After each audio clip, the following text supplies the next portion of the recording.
ছুটিতে ছিলাম। তো ছুটি শেষে আবার স্কুলে জয়েন করলাম। এটা নর্মাল প্রসেস। কারণ আমি যে বিদ্যালয়ে আছি, এই যে আমাদের মহাত্মা গান্ধী মেমোরিয়াল বিদ্যালয়, এটা সরকার অনুদানে চলে। পুরোপুরি সরকারি নিয়ম এইখানে লাগু হয় না, ম্যানেজিং কমিটির দ্বারা আমাদের এই বিদ্যালয় পরিচালিত হয়। তো এইখানে যারা শিক্ষক কর্মচারী, তারা রাজনীতির সঙ্গে সরাসরি জড়িত থাকতে পারেন, কাজ করতে পারেন রাজনীতি। আমি 2001-এ জয়েন করি। সেই সময় শিক্ষক হিসাবে দীর্ঘদিন কাজ করার পরে রাজনীতিতে আমি জয়েন করি 2014 বিজেপিতে। প্রথম জীবনে আমার মা বাবা, আমার ওই পরিবারের অন্যান্যরা অন্য জায়গায় ছিলেন। তো আমি বিজেপিতে 14-তে জয়েন করি। তো 14 থেকে 19-এ গিয়ে আমি লোকসভায় টিকিট পাই, পার্টি আমাকে টিকিট দেন। তারপরে ইলেকশনের সময় আমি ছুটি নিলাম, জয়লাভ করায় 5 বছর আমি সাংসদ হিসাবে কাজ করি। তো 5 বছর পরে একটা আমাদের অ্যালায়েন্স রাজনীতির কারণে পূর্ব ত্রিপুরায় আরেকজন এমপি হন। তো এই মুহূর্তে পার্টিতে আমি কোর কমিটির সদস্য। আর এডিসি নির্বাচন জাস্ট আমাদের কমপ্লিট হলো। এখন সামনে হয়তোবা বিসি নির্বাচন সেপ্টেম্বরে হতে চলেছে। তো পার্টিতে জাস্ট আমাদের পার্টি কমিটি হলো, নতুন প্রেসিডেন্ট হলেন। এই মুহূর্তে পার্টির কর্মসূচি আমাদের কম। তো আমার ছুটি নেওয়া এটাও প্রায় 7 বছর হয়ে গেল। তো আমি চিন্তা করলাম, বিদ্যালয়ে শিক্ষকের এমনিতে অভাব। তো এখন যেহেতু কাজটা কম, আমি তাহলে অন্তত ছাত্রছাত্রীর কথা চিন্তা করে বিদ্যালয়ে আমি কয়েকদিন যাই।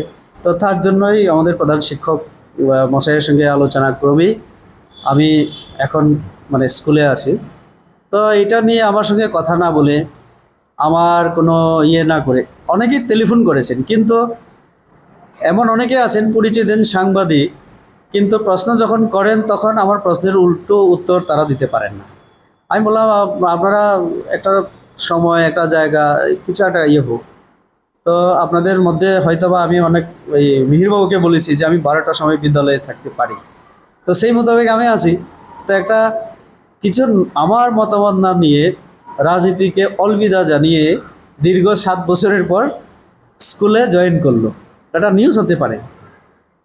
আমি পলিটিক্যাল সায়েন্সের আমি ছাত্র, এই হিসাবে শিক্ষক, রাষ্ট্রবিজ্ঞানের শিক্ষক।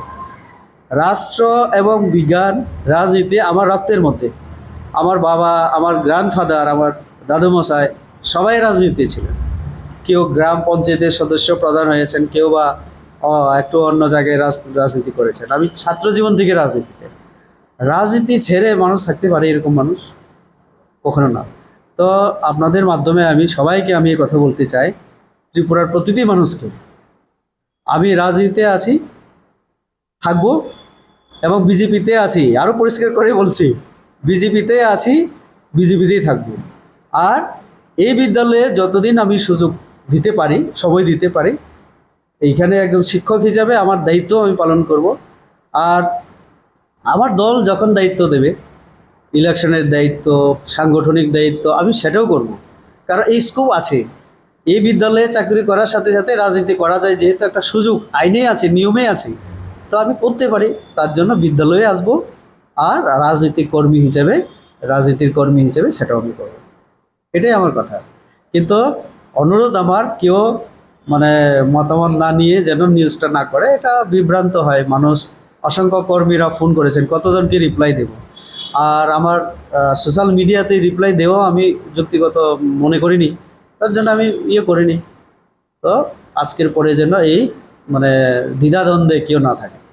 ধন্যবাদ।